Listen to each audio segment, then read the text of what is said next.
जी अस्सलाम वालेकुम students, Wajih Hassan Alvi's here and you watching Alvi law associates.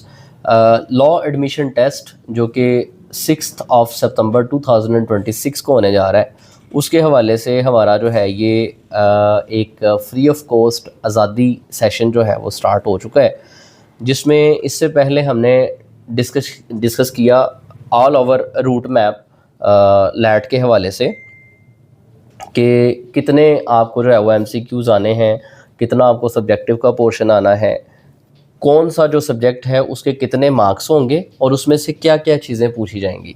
अगर किसी को कोई डबल आवाज़ आ रही है उसका अपना मसला हो सकता है, हमारी साइड से चीज़ें क्लियर हैं और इस बात का सबूत बाकी सारे स्टूडेंट्स का यस का कमेंट है। एनी हाउ, हमने देखा कि इंग्लिश का जो पोर्शन है that will be of 20 marks और उसमें से जो चीज़ें पूछी जाएंगी वो सिनोनिम्स होंगे, एंटोनिम्स होंगे, जो है वो वर्ब्स होंगे, प्रेपोजिशंस होंगी। ठीक है, वो आसानी पैदा कर देंगे आपके लिए तैयारी में। देन हमने देखा कि मैथमेटिक्स में से कौन कौन सी चीज़ें पूछी जाएंगी, जनरल नॉलेज में से क्या क्या आएगा, ये सारा रूट मैप हम कल डिस्कस कर चुके हैं।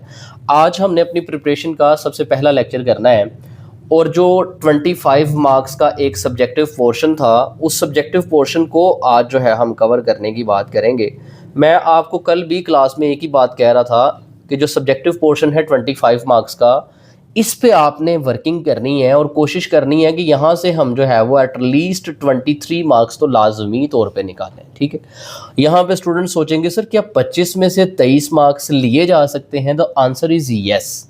आप ये 25 में से 23 मार्क्स आसानी से ले सकते हैं और अगर 23 मार्क्स यहाँ से आपके आ गए तो बाकी मतलब 27 आपको MCQ चाहिए सिर्फ जो है वो पास होने के लिए, और वो 75 में से 27 MCQ आराम से निकल आते हैं। लेकिन लाजमी नहीं है कि यहाँ से 23 ही आए, आपके यहाँ से आपके 18 भी आ जाएं तो फिर 18 अगर यहाँ से आए हैं तो 32 MCQs आपको वहाँ से चाहिए, तो इस तरह से भी आप पास हो सकते हैं।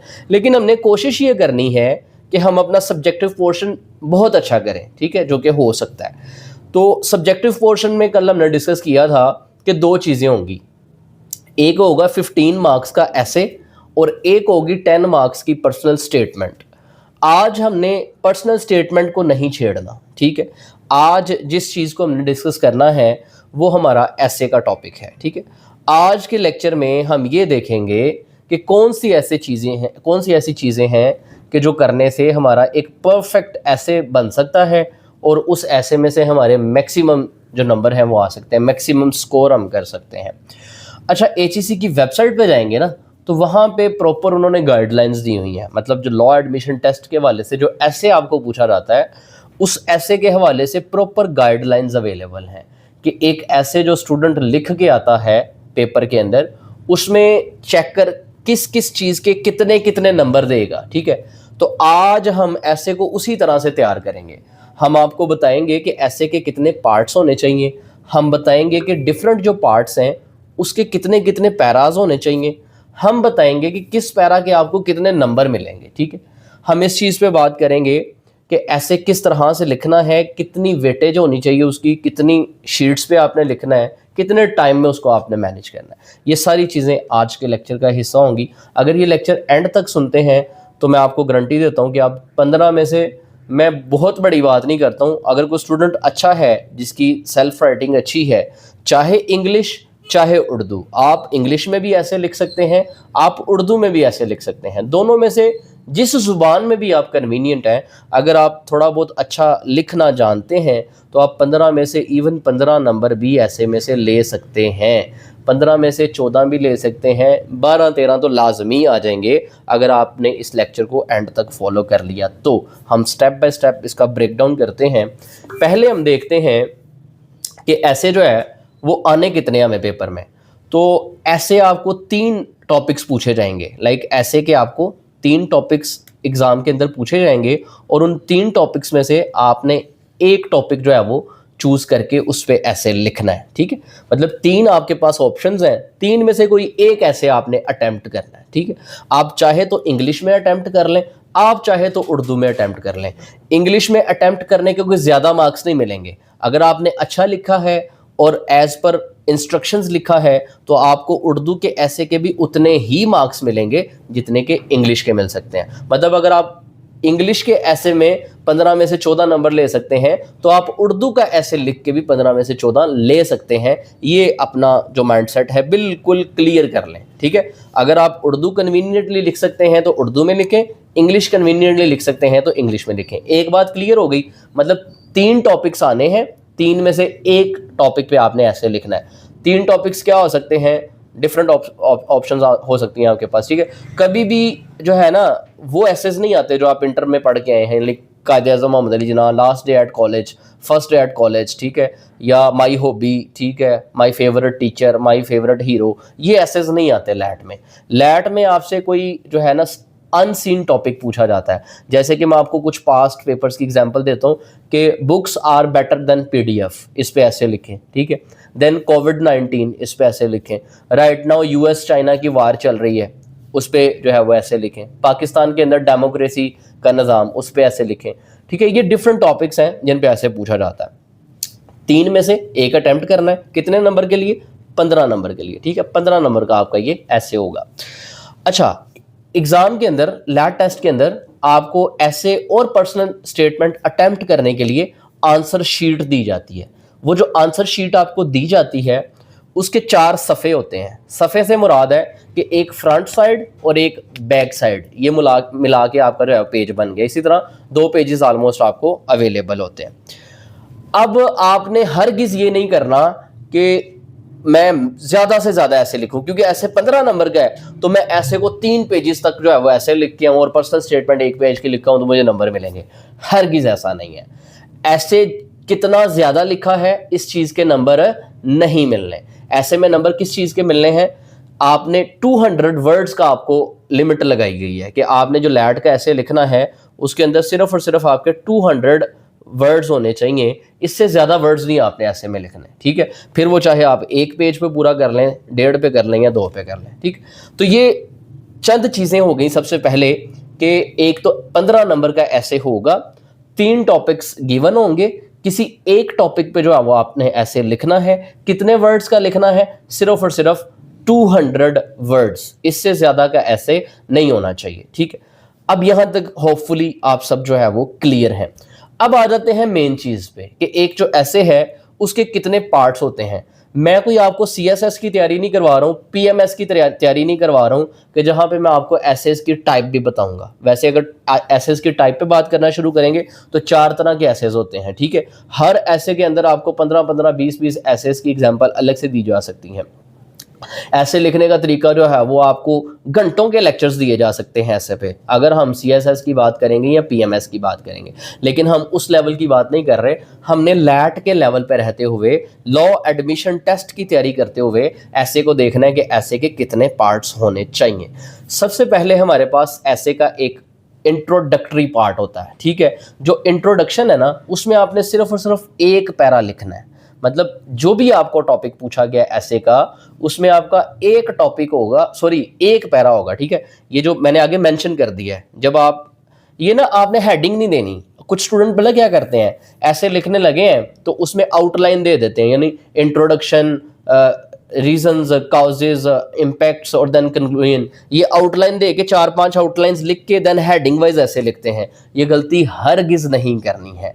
किसी भी ऐसे में शुरू में आपने आउटलाइन नहीं लिखनी है, किसी भी ऐसे में आपने हेडिंग्स नहीं देनी है। ये सिर्फ आपको समझाने की नीयत से यहाँ पे लिखा है। ये पेपर पे इस तरह से आपने इंट्रोडक्शन की हेडिंग नहीं देनी है, पेपर में इस तरह से बॉडी की हेडिंग आपने नहीं देनी है, पेपर में इस तरह से कंक्लूजन की हेडिंग आपने नहीं देनी है। ये सिर्फ आपके माइंड में यहाँ आपको मेमोराइज करवाने के लिए चीज़ें लिखी हैं। खैर, जो ऐसे के 3 पार्ट्स हैं। सबसे पहले इंट्रोडक्शन, मतलब ये 1 पैरा होगा जिसमें आप उस टॉपिक का इंट्रोडक्शन देंगे। लाइक आपसे पूछ लिया गया है कोविड-19 के हवाले से, तो आप बताएंगे कि कोविड-19 क्या है। ये एक वायरस है, ठीक है।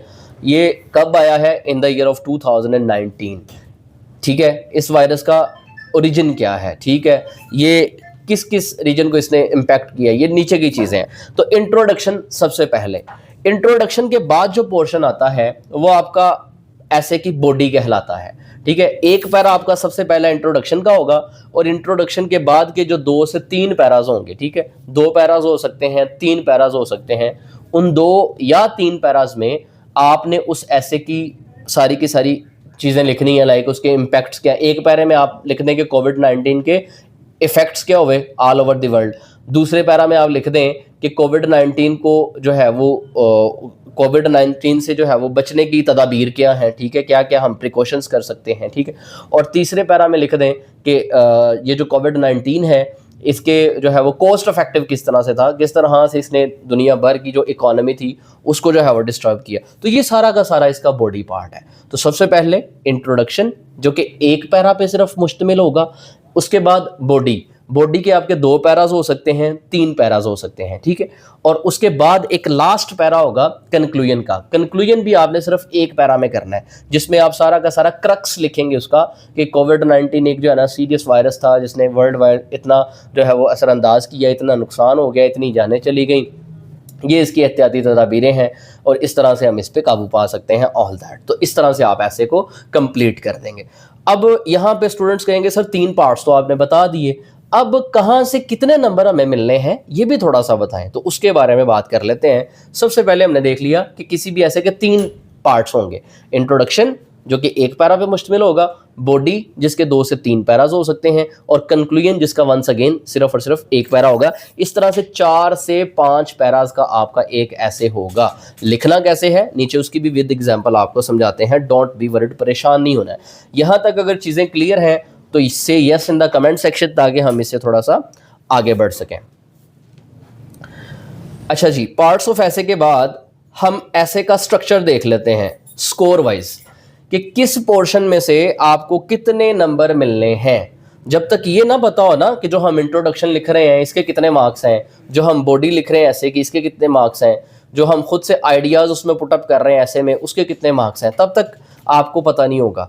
तो ये डिफरेंट ना स्ट्रक्चर वेटेज आपको दे दिया है कि किस पोर्शन में से आपके ऐसे से कितने मार्क्स निकलेंगे। अगर आप इस तरह से ऐसे करेंगे तो 100% आप 15 में से 14 नहीं तो 15 में से 13-12 नंबर आराम से ले ही सकते हैं।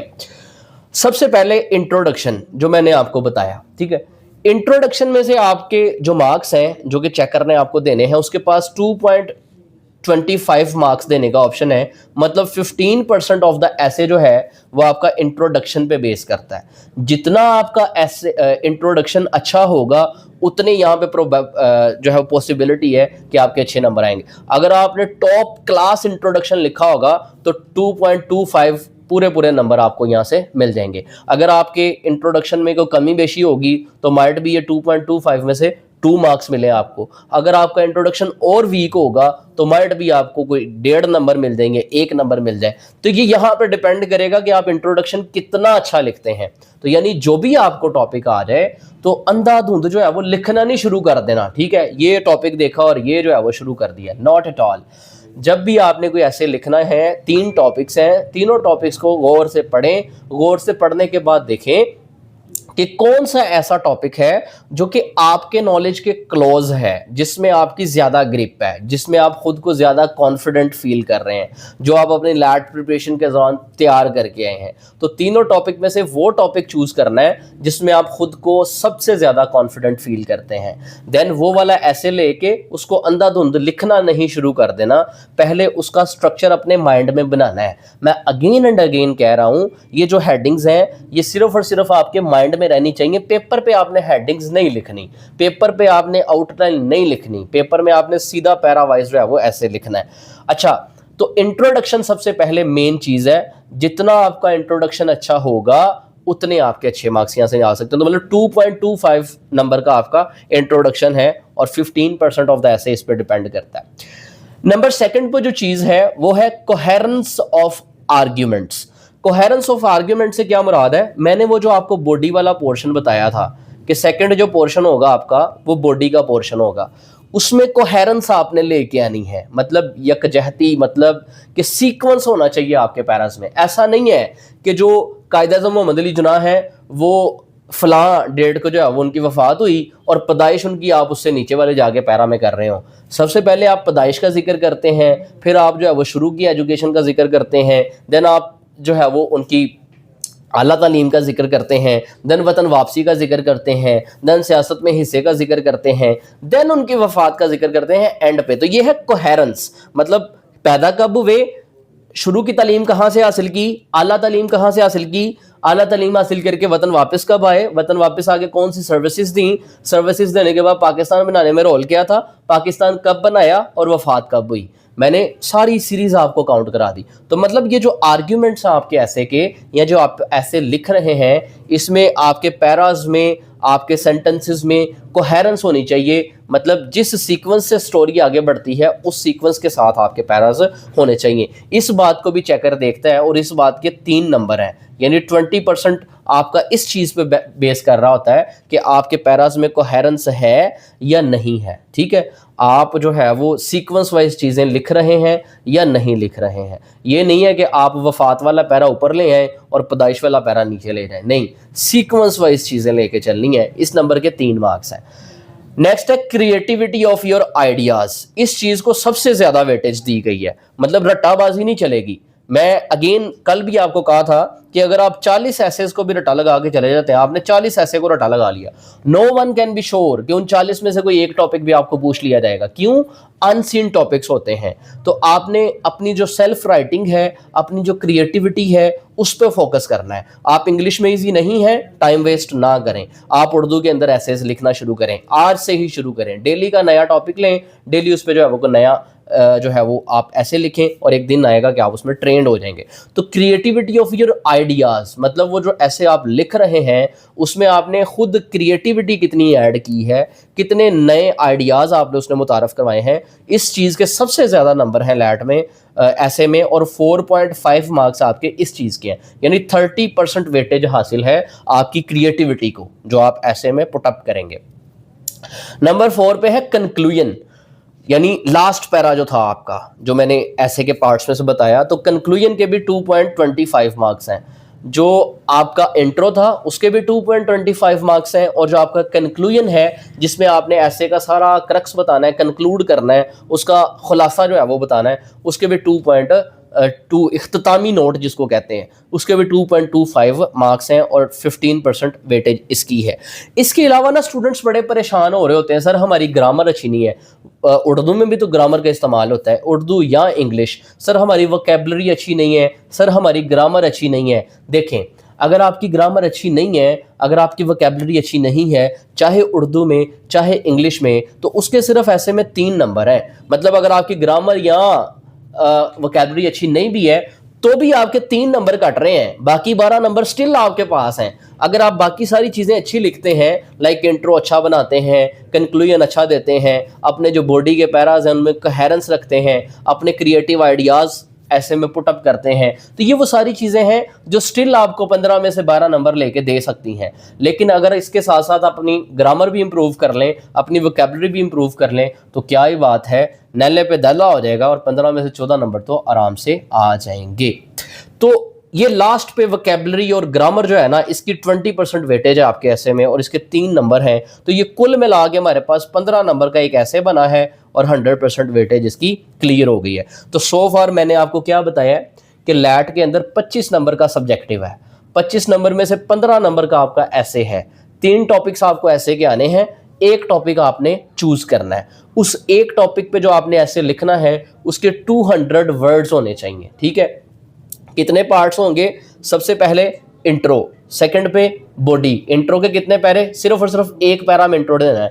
बॉडी के कितने पैराज होंगे? 2 से 3 हो सकते हैं। कंक्लूजन के कितने पैराज होंगे? सिर्फ और सिर्फ एक होगा। ये टोटल 4 से 5 पैराज का आपका एक ऐसे तैयार हो जाएगा। ठीक है, और मैंने आपको नंबरिंग सिस्टम भी बता दिया कि इंट्रो के 2.25 मार्क्स हैं, कोहेरेंस ऑफ आर्ग्यूमेंट्स के 3 मार्क्स हैं, क्रिएटिविटी ऑफ योर आइडियाज़ के 4.5 मार्क्स हैं, कंक्लूजन के 2.25 मार्क्स हैं, वोकैबुलरी और ग्रामर के आपके पास 3 मार्क्स हैं। इस तरह से टोटल 15 नंबर का आपका ऐसे बनेगा। अब इन सारी चीज़ों को मद्देनजर रखते हुए एक ऐसे तैयार भी करते हैं ताकि आपको थोड़ा सा उसका आइडिया हो जाए कि किस तरह से ऐसे हमने लिखना है। जैसे मैंने आपको बताया कि सबसे पहले हम किसी भी ऐसे का इंट्रोडक्शन देंगे, तो आ जाए हम इंट्रोडक्शन पढ़ते हैं। एक ऐसे है हमारे पास इंपॉर्टेंस ऑफ एजुकेशन पे, यानी लैट के अंदर हमें ऐसे पूछ लिया गया है कि एजुकेशन की जो इंपॉर्टेंस है ना उस पे आप ऐसे लिखें। तो मैंने क्या कहा कि सबसे पहले इंट्रोडक्शन होगा। ये आपको समझाने की नीयत से यहाँ पे इंट्रोडक्शन मेंशन किया है। एग्जाम के अंदर आपने इंट्रोडक्शन इस तरह से मेंशन नहीं करना है। हरगिज़ नहीं करना है। इसको यहाँ पे आपने इंट्रोडक्शन नहीं लिखना है, ये आपके माइंड में होगा सिर्फ कि मैंने पहला पैरा क्या लिखना है, इंट्रोडक्शन पे लिखना है, तो ये पहला पैरा इंट्रोडक्शन का है। इस तरह से आपने सीक्वेंस वाइज ये पैरा लिखना है। क्या लिखेंगे, education is the foundation of a successful and meaningful life. अगर आप कामयाबी वाली ज़िंदगी चाहते हैं, बामायनी ज़िंदगी चाहते हैं, तो एजुकेशन जो है, तालीम जो है, उसकी एक बुनियाद है। ठीक है, इट प्रोवाइड्स नॉलेज, एजुकेशन से हमें क्या होता है, इल्म मिलता है। इम्प्रूव्स थिंकिंग एबिलिटी, हमारी सोचने समझने की जो सलाहियत है वो बेहतर होती है। And develops the personality of an individual, और एजुकेशन जो है एक इंडिविजुअल की जो पर्सनैलिटी है उसको डेवलप करती है, बेहतर बनाती है। Education helps people understand their rights and responsibilities and enable them to become responsible citizens. Education जो है आपको और हमें रिस्पॉन्सिबल बनाती है, जिम्मेदार बनाती है, और मुआशरे में रहने के काबिल बनाती है। ठीक है, उर्दू में भी ऐसे करवा देते हैं, शुरू ना हो जाया करें, अभी मैं पढ़ा रहा हूँ, मेरी क्लास खत्म नहीं हुई है। इन बिटवीन अगर आपके मैसेजेस को एंटरटेन करना शुरू हो जाऊंगा तो क्लास वहीं पे रुक रहेगी और आपके कमेंट्स का मैं जवाब देता रहूँगा। बिहेवियर सेल्फ, और आप जो है मेच्योरिटी का बिहेवियर करें। अभी लेक्चर खत्म नहीं हुआ है, लेक्चर के एंड पे आपको जो है वो प्रॉपर टाइम दिया जाएगा क्वेश्चन आंसर के लिए, तब क्वेश्चंस कर लीजिएगा। अभी मैं इंग्लिश का ऐसे पढ़ा रहा हूँ, अभी उर्दू आपने शुरू कर दी है, उर्दू का भी इससे नीचे पढ़ेंगे, वेट कर लें थोड़ा सा। एनी हाउ, इंट्रोडक्शन कुछ इस तरह से हमारे ऐसे का होगा। ठीक है, इंट्रोडक्शन पे एक पैरा होगा, यहाँ पे हमारा इंट्रोडक्शन खत्म हो गया। अगेन बता रहा हूँ कि हेडिंग इंट्रोडक्शन की एग्जाम के अंदर नहीं देनी है। नंबर सेकंड पे हमारे पास बॉडी आ गई। ठीक है, बॉडी में मैंने बताया था कि सारे आप आइडियाज देंगे, ये आपको समझाने की नीयत से यहाँ पे बॉडी लिखा है। एग्जाम के अंदर आपने बॉडी नहीं लिखना है, एग्जाम के अंदर ये सीधे सीधे दो पैराज इस तरह से आपके चलेंगे। ठीक है, बॉडी में मजीद क्या चीज़ें हो सकती हैं कि एजुकेशन जो है वो किस तरह से आपकी सोचने समझने की सलाहियत को बेहतर करती है।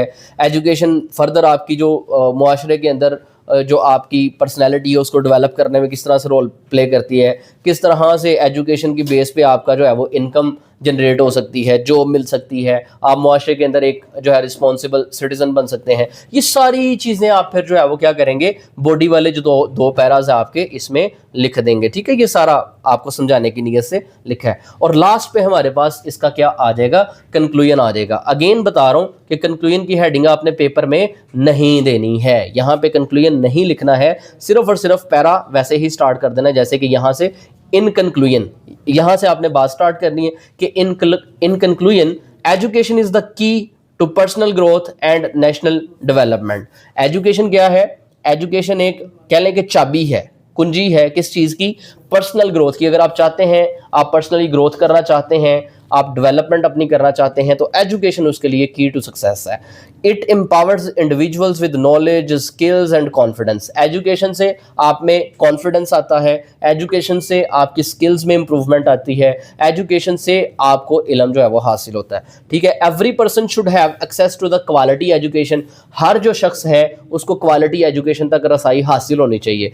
आज आप लैट की तैयारी कर रहे हैं, क्या क्वालिटी क्लास आपके साथ नहीं की जा रही है? क्या पेड क्लासेस में ऐसी क्लासेस होती हैं, क्या ऐसी चीज़ें सिखाई जाती हैं, पढ़ाई जाती हैं? तो ये आपका हक है कि आपको क्वालिटी एजुकेशन तक रसाई हासिल हो। ठीक है, देन जी education because it is strongest tool for creating successful, peaceful and prosperous society. तो इस तरह से आप अपना ऐसे ख़त्म कर देंगे।